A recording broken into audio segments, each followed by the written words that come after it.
And we begin by the Parliamentary Committee on Agriculture has accredited the negative concerns on GMO products as lack of information among the members of the public, saying the introduction of GMO foods could solve the current hunger situation experienced in the country. This discussion taking place after the National Biosafety Authority (NBA) announced an upcoming campaign to educate the public on the benefits of GMO products.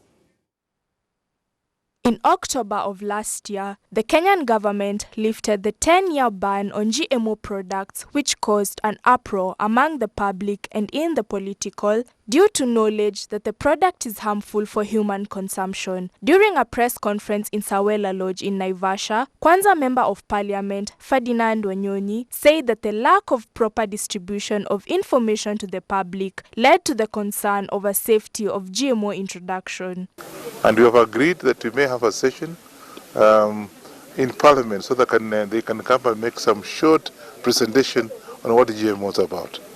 Because GMO is not something bad. Speaking at a press briefing during the 11th Annual Biosafety Conference, MP Wanyonyi said that the National Biosafety Authority has assured that the GMO products are safe and it will help in the augmenting of the production of maize in the country to plug the deficit brought by the current drought situation witnessed in most parts of the country.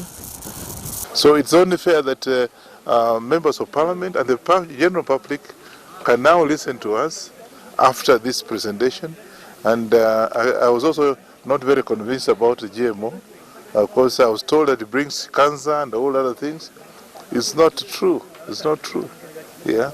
So get rest assured, those who are listening to us, that GMO is not bad.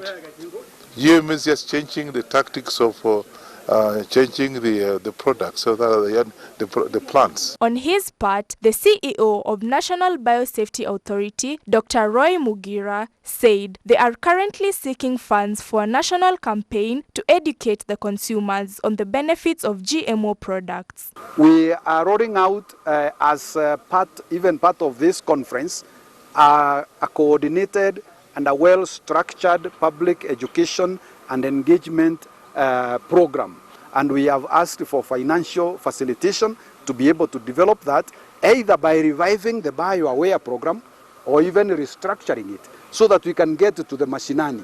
And one of the benefits that we have in this conference is the participation of the Parliamentary Committee. Remember, these are the people's representatives, and they are the ones who make laws. They are also the ones who appropriate monies that we use as public entities.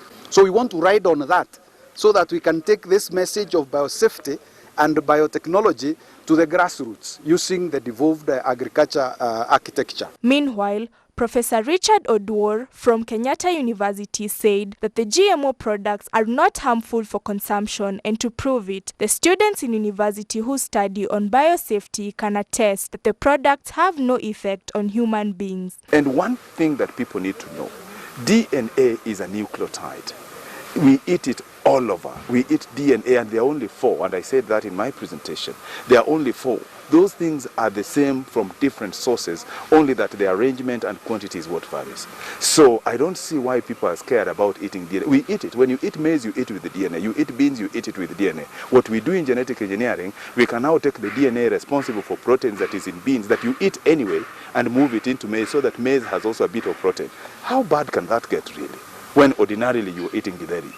So it's a lot of public participation that is required so that we are able to communicate these things to our populace so that they can appreciate that already we have a technology that works. Kenyans have been urged to have an open mind on GMO products since it has been proven by the National Biosafety Authority to be safe for human consumption. Reporting for Ebru TV, I am Mariam Bashir.